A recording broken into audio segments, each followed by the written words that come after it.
Assalamualaikum warahmatullahi wabarakatuh. Selamat sore waktu Beirut dan selamat malam waktu Jakarta. Salam sejahtera bagi kita semua. Ketemu lagi di podcast KBRI Beirut.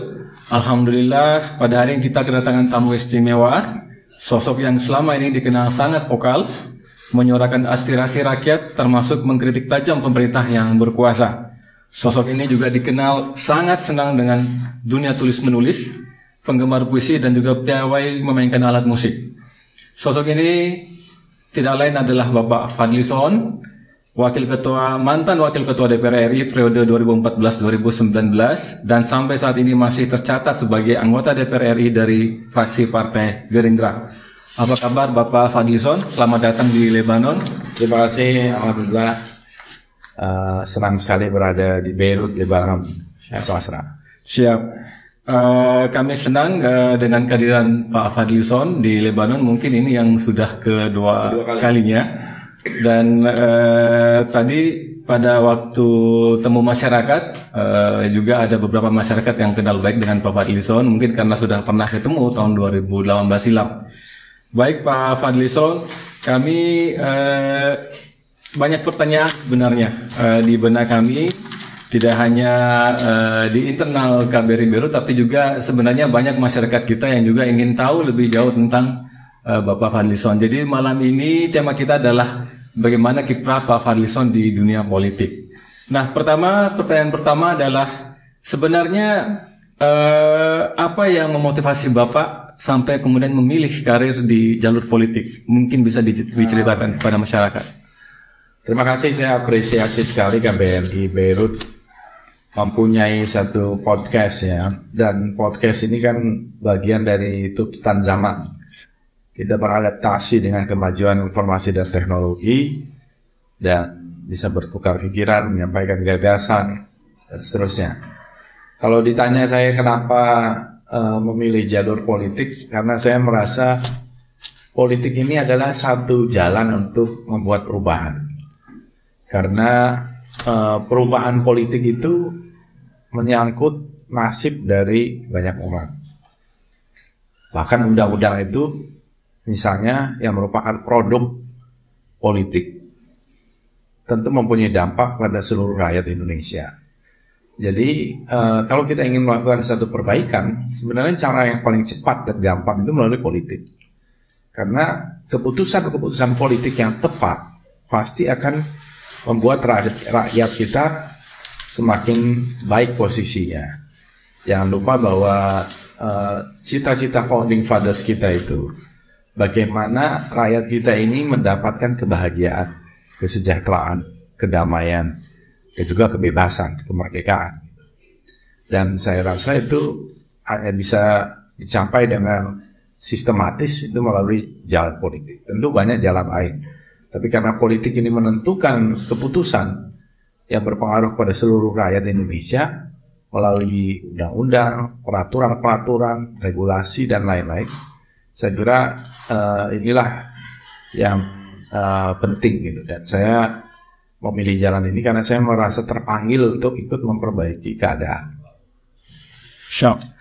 Jadi memang politik ini bagi sebagian orang mungkin dipandang wah ini politik kotor gitu ya. Banyak yang menyalahgunakan politik untuk mengeruk kekayaan sebesar-besarnya. Sehingga banyak kemudian terjadi korupsi di Indonesia. Tapi menurut Pak Fadlizon, apakah dengan politik ini masyarakat bisa tetap memandang bahwa kita akan tetap berpartisipasi dalam pemilu misalnya, dan kita yakin bahwa suatu hari nanti politik bisa membawa perubahan? Ya, menurut saya politik itu netral. Politik itu seperti kertas putih. Kalau kita isi dengan tinta hitam atau dengan tinta merah atau dengan apapun ya, itu kita yang menentukan. Jadi ada pepatah mengatakan dari Edmund Burke ya, the only thing necessary for the triumph of evil is for good men to do nothing. Jadi kalau orang baik-baik ini tidak berbuat apa-apa, ya termasuk di bidang politik, tentu yang akan menguasai bidang politik, lapangan politik itu adalah orang-orang yang mempunyai niat yang jahat. Jadi kalau politik itu dianggap kotor dan kemudian orang tidak mau berkecimpung di dalamnya. Jadi hanya orang-orang yang mungkin mempunyai niat yang kurang baik yang berkecimpung. Kalau orang baik-baik hanya mau menonton di luar gelanggang. Nah, jadi politik itu adalah satu gelanggang. Semakin banyak diisi oleh orang baik, maka dia wajahnya akan makin baik. Semakin banyak diisi oleh orang-orang yang punya niat jahat atau berbuat jahat, ini menjadi kelihatan kotor. Gitu. Ya menarik ya dunia politik ini. Tapi coba apakah Bapak Fadlizon bisa menerangkan juga kepada kita masyarakat Indonesia bagaimana sebenarnya seorang politisi memisahkan antara kepentingan politik dan kepentingan keluarga supaya ke depan tidak terjadi dinasti politik yang kita tahu di masa lalu itu menggerogoti bangsa Indonesia. Sebenarnya tidak ada masalah dengan dinasti politik, ya. Karena di Amerika, di Eropa, dan di berbagai tempat lain terjadi juga. Karena kalau seorang ayah terjun di dunia politik, kemudian anaknya ternyata juga punya potensi yang baik, dan dia bahkan mungkin bisa lebih baik dari bapaknya, kan dia punya hak. Jangan sampai justru karena dianggap bahwa ini adalah dinasti, kemudian ini tidak boleh. Yang paling penting itu adalah kapasitas dan kapabilitasnya. Kalau kapasitas dan kapabilitasnya itu memadai dan juga memang bisa memperjuangkan kepentingan rakyat, kenapa tidak? Jadi menurut saya bukan persoalan keturunannya gitu ya. Jadi tetapi ya memang yang sebaiknya itu dibatasi sebaiknya. Tetapi juga kita tidak bisa mengorbankan karena itu hak azazi. Yang pasti adalah tidak menggunakan atau menyalahgunakan kekuasaannya. Karena seringkali yang bisa menjadi moral hazard itu adalah dia menggunakan kekuasaannya. Jadi ketika dia sedang menjabat, kemudian mendorong misalnya keluarganya, itu bisa terjadi apa yang namanya konflik of interest. Siap. Jadi sebenarnya politik itu netral ya Pak Fadlizon. Ibaratnya seperti yang Pak Fadlizon sampaikan bahwa ibarat kertas putih ya terserah kita mau menggunakan tinta apa gitu. Baik, ini ada beberapa pertanyaan lagi masih terkait dengan kiprah politik Pak Fadlizon. Ini mungkin pertanyaan klasik, tetapi mungkin masyarakat banyak yang bertanya-tanya.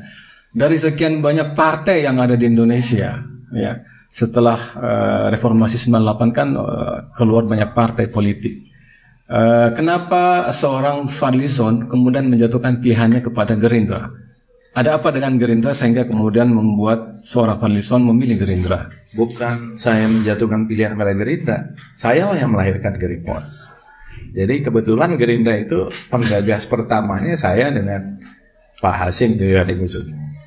Jadi kita perlu membuat satu partai politik sebagai wadah perjuangan, dan ketika itu kami sampaikan kepada Pak Prabowo. Walaupun mulanya Pak Prabowo kurang setuju karena beliau tidak ingin ada partai baru yang nanti malah menambah persoalan rakyat. Tapi belakangan setelah kita diskusi cukup matang ya justru kita ingin memperbaiki keadaan, dan ini menjadi wadah dan alat perjuangan kita untuk memperbaiki keadaan. Jadi saya ikut melahirkan Partai Gerindra sejak awal, menjadi penggagas dan juga pendiri. Jadi bukan kemudian saya memilih dan bergabung belakang. Itu kalau pertanyaan. Siap. Jadi ternyata pemirsa Pak Fadlizon ini bukan memilih Gerindra, justru dialah yang melahirkan Gerindra. Ya, bersama kawan-kawan. Bersama kawan-kawan diantaranya dengan Bapak Hasim ya, Pak Prabowo juga lain. Siap. Jadi ini bagi saya pribadi pun informasi yang baru ya. Langsung mendapat informasi dari Pak Fadlizon. Nah, ini terkait dengan isu yang lain dan mungkin juga hangat di Indonesia terkait dengan kesetaraan dalam berpolitik antara laki-laki dan perempuan. Bagaimana Pak Fadlizon melihat isu ini di Indonesia? Ya, memang kita ingin mendorong partisipasi perempuan dalam politik. Tetapi memang memerlukan satu usaha yang ekstra gitu ya. Kita sudah coba melalui sebuah aturan bahwa 30% calon legislatif itu harus perempuan. Dan bahkan perempuan itu harus ada di 3 urutan pertama, antara urutan 1, 2 atau 3. Jadi tidak boleh dia laki-laki semua di nomor 3 urutan pertama itu lalu baru perempuan, tidak boleh. Jadi di antara 3 itu harus 1 perempuan.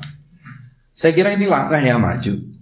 Dan kalau kita lihat tingkat partisipasi politik perempuan semakin meningkat. Tingkat keterpilihan juga semakin meningkat. Kalau di 2014 kita lihat hasilnya ada 17% perempuan yang terpilih di dalam DPR. Di tahun 2019 naik menjadi 21 sekian persen. Jadi naik hampir 5%. Nah, kita berharap memang semakin meningkat lagi. Anggota DPR perempuan, anggota DPRD provinsi, DPRD kabupaten kota, dan bahkan di eksekutif gitu ya. Kalau di eksekutif kan lebih mudah karena itu dipilih. Tapi kalau di legislatif kan ini satu pertarungan terbuka, pertarungan bebas gitu ya. Dan yang memilih adalah rakyat. Iya. Jadi keterwakilan perempuan dalam dunia politik menurut Bapak memang cukup penting ya untuk menentukan arah. Karena banyak isu-isu yang terkait juga kepentingan perempuan, gender sensitivity, yang kepentingan laki-laki itu bisa bias gitu. Iya. Dan kita tahu sendiri bahwa terkait dengan perempuan ini belum lama ini kita melihat bahkan viral Pak Fadlizon, kejadian di Cikarang bagaimana seorang perempuan yang ingin memperpanjang kontrak kerjanya itu apa istilahnya diancam jika tidak memenuhi keinginan staycation dari atasannya akan diberhentikan. Jadi seperti yang Pak Fadli sampaikan bahwa perempuan perlu didengar, perlu diberi ruang di ruang politik juga sehingga bisa mengangkat derajat dan martabat mereka di hadapan laki-laki. Bagaimana melihat ini kasus yang sekarang lagi viral di Indonesia ini? Ya, menurut saya kasus semacam ini harus ditanggapi secara serius supaya tidak berulang. Dan mungkin saja ini fenomena gunung es, bisa saja hanya terjadi karena terbuka yang pekerja perempuannya berani berbicara. Mungkin saja banyak perempuan-perempuan lain yang tidak berani untuk bicara. Jadi menurut saya ini harus sangat serius diatasi dengan tindakan-tindakan yang menurut saya ya seharusnya sesuai dengan hukum yang berlaku. Karena ini merupakan satu praktik yang jauh menyimpang dari etika dan juga norma-norma hubungan antara atasan dengan bawahan maupun di dunia profesional gitu. Iya. Kita berharap kasus-kasus seperti ini bisa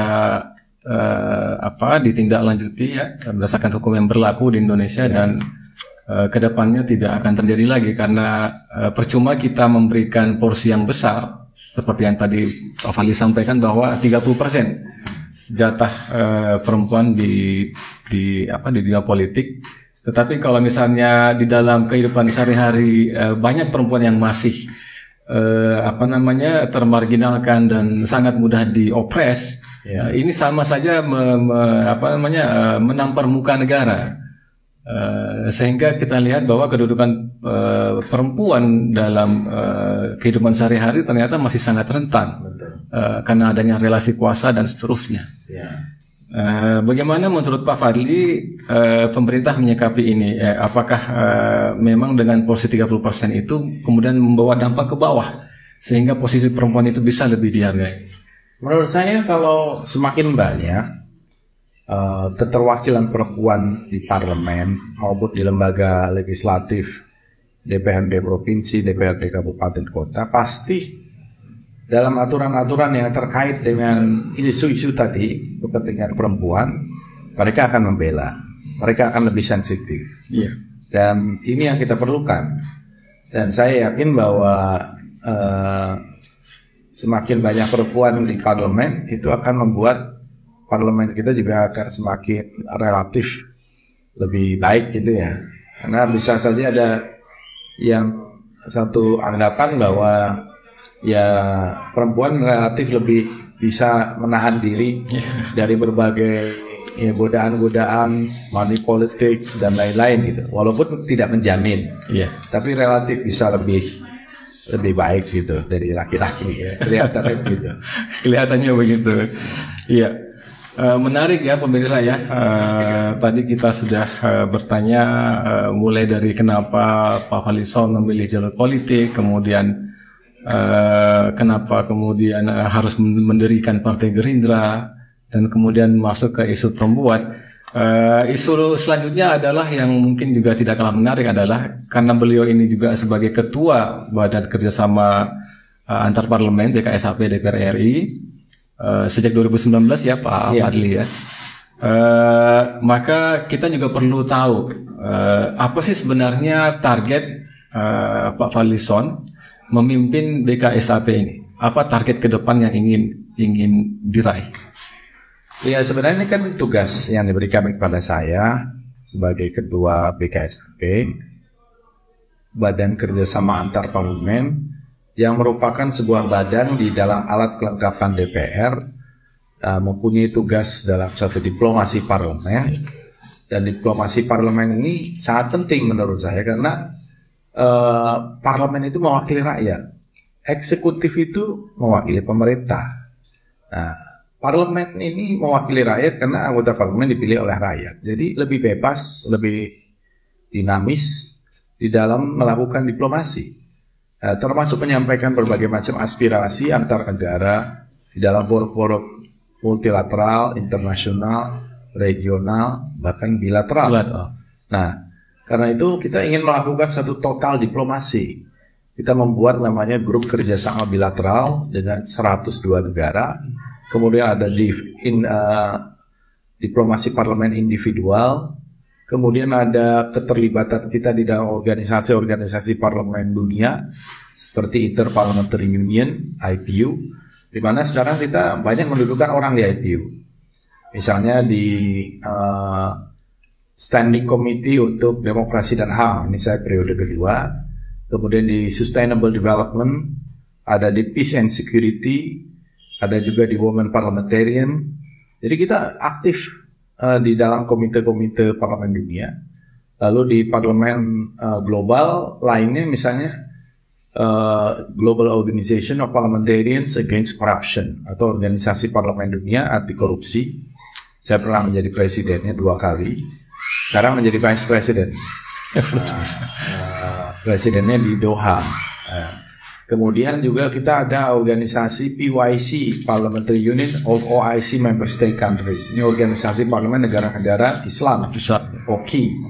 Kemudian ada organisasi parlemen Asia Pasifik, APPF, Asia Pacific Parliamentary Forum. Ada APA, Asian Parliamentary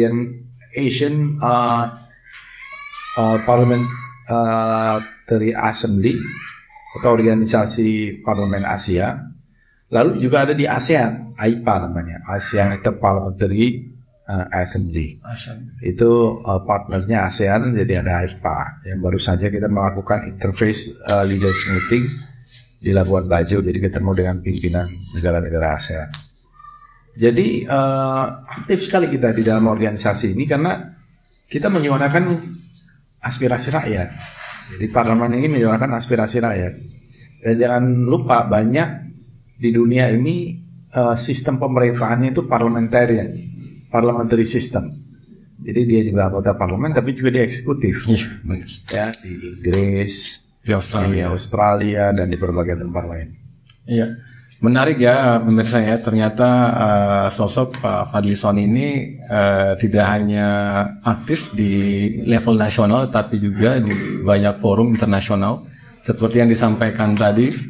Dan betul bahwa tugas diplomasi itu sejatinya tidak hanya dilakukan oleh pemerintah, dalam hal ini eksekutif, tapi juga bisa juga dilaksanakan oleh anak bangsa yang lain, termasuk dari anggota parlemen sendiri, yaitu tadi dengan jargon total diplomasi itu ya. Baik Pak Fadlizon, ini ada pertanyaan berikutnya yang mungkin menarik juga untuk diketahui oleh masyarakat Indonesia, yaitu kenapa jauh-jauh datang ke Lebanon yang kita tahu dan masyarakat Indonesia mungkin tahu juga Lebanon ini negara yang dikategorikan rawan, kemudian dekat dari Israel yang selalu berkonflik dengan Palestina, juga dekat berbatasan langsung dengan Suriah yang kita tahu juga statusnya masih berbahaya. Apa yang mendorong Pak Fadlizon kemudian memilih negara ini untuk melaksanakan kunjungan kerja ini? Ya, pertama saya sudah pernah juga ke sini. Kita melihat juga posisi Lebanon ini strategis, negara ketiga yang mengakui kemerdekaan Indonesia. Kita juga mempunyai pasukan perdamaian yang paling besar di wilayah ini, ada 1.200-an prajurit TNI bertugas menjaga perdamaian di perbatasan antara Israel dengan Lebanon. Kebetulan saya juga wakil presiden Liga Parlemen Dunia untuk Palestina. Nah, League of Parliamentarians for Al-Quds, ya. Presidennya itu Sheikh Hamid Al-Ahmar. Saya menjadi wakil presiden bersama Menteri Keuangan Turki, Nuruddin Nebati, dan juga sejumlah anggota eksekutif. Jadi kami termasuk di antara network parlemen yang selalu mendukung kemerdekaan dan kedaulatan Palestina. Jadi tentu dengan melihat langsung juga ke Lebanon, situasi dan kondisinya seperti apa, apalagi Lebanon ini termasuk pernah diduduki oleh Israel beberapa waktu yang tidak terlalu lama yang lalu, ya 2006 kalau tidak salah. Iya, perang terakhir 2006. Ya. Jadi juga dinamika masih berlanjut sampai sekarang. Dan di negara ini juga kita melihat meskipun di dalam krisis tapi ekonomi masih di penjalan. Kita berharap potensi yang ada di Lebanon dengan Indonesia ini bisa ditingkatkan untuk hubungan-hubungan yang lebih menguntungkan di bidang perdagangan, ya, ekonomi secara keseluruhan, di bidang pendidikan, sosial budaya dan lain-lain. Ya, ya benar yang disampaikan Pak Fadli tadi ya, bahwa memang dari sudut pandang sejarah Lebanon termasuk di antara 3 negara yang mengakui kemerdekaan Indonesia pertama kali, dan oleh karena itu ya tentu kita sebagai bangsa Indonesia merasa berutang budi. Karena kemerdekaan itu hal yang sangat vital dalam suatu negara ya.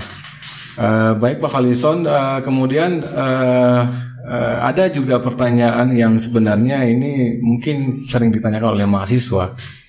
Sejak kita merdeka tahun 1945, itu kurang lebih 7 kali pergantian pemerintahan, mulai dari Soekarno, kemudian Soeharto, sekarang ini Presiden Jokowi. Tetapi pertanyaannya adalah, menurut Pak Fadlizon dari kacamata Bapak, apakah pemerintah atau pemimpin kita sejauh ini sudah benar-benar menerapkan nilai-nilai yang terkandung dalam Pancasila, terutama sila keadilan sosial bagi seluruh Indonesia, dengan melihat ketimpangan, gap sosial yang terjadi di masyarakat kita? Gimana pandangan Bapak? Ya, kalau saya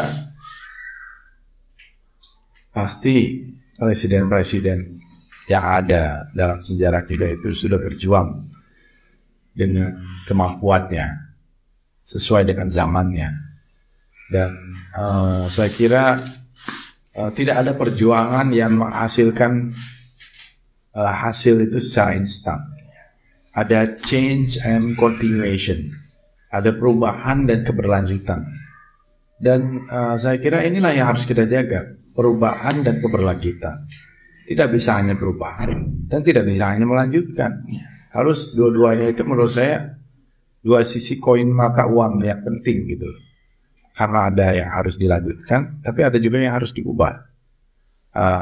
Disinilah yang menurut saya continuation itu perlu. Jangan sampai satu presiden, kemudian presiden berikutnya melakukan dekonstruksi. Seolah-olah semua yang dilakukan oleh sebelumnya itu jelek sama sekali. Padahal pasti selalu ada yang baik dan mungkin ada yang kurang. Ini yang saya kira perlu diperbaiki supaya ada change and continuation. Dan di sini nanti baru kemudian kita melihat poin-poin mana ya kita masih belum tercapai, ya, termasuk dari keadilan sosial, keadilan ekonomi, keadilan hukum, keadilan politik, keadilan secara keseluruhan, ya.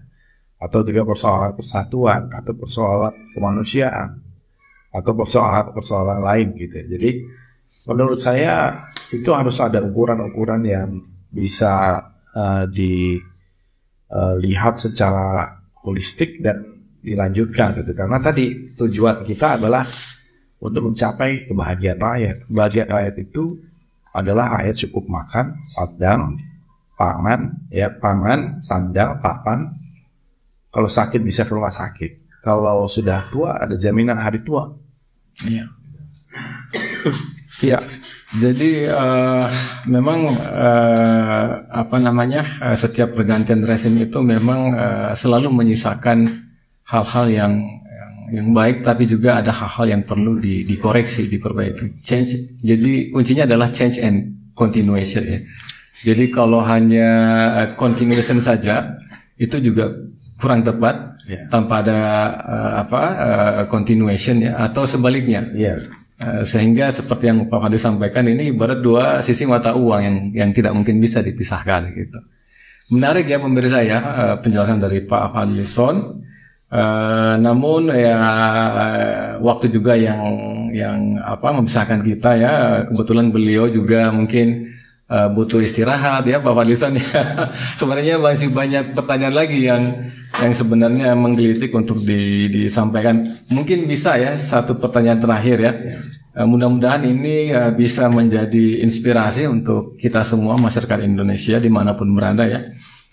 Terkait dengan apa harapan seorang Fadlison untuk Indonesia ke depan menjelang pemilu 2024? Kalau harapan menjelang pemilu 2024, kita berharap pemilu ini berjalan dengan baik.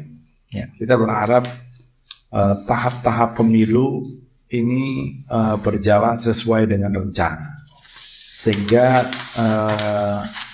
secara prosedural tidak ada hambatan. Secara substansial saya sih berharap kualitas demokrasi kita ini semakin baik. Kualitas demokrasi itu antara lain ditentukan oleh bagaimana penyelenggara pemilu bisa menjamin pemilu itu jujur dan adil, demokratis, ya bebas, dan tidak ada paksaan, tidak ada money politics, tidak ada kecurangan-kecurangan, pengalihan suara, kecurangan IT, ya dan sebagainya. Jadi ini adalah jaminan yang penting yang kita harapkan supaya kualitas kita baik. Kemudian juga kita berharap masyarakat kita juga melek, ya, supaya memilih pemimpin yang tepat, yang akan mempengaruhi kehidupan mereka selama 5 tahun ke depan, kehidupan kita semua 5 tahun ke depan, baik itu di legislatif maupun di dalam pilpres. Jadi jangan mudah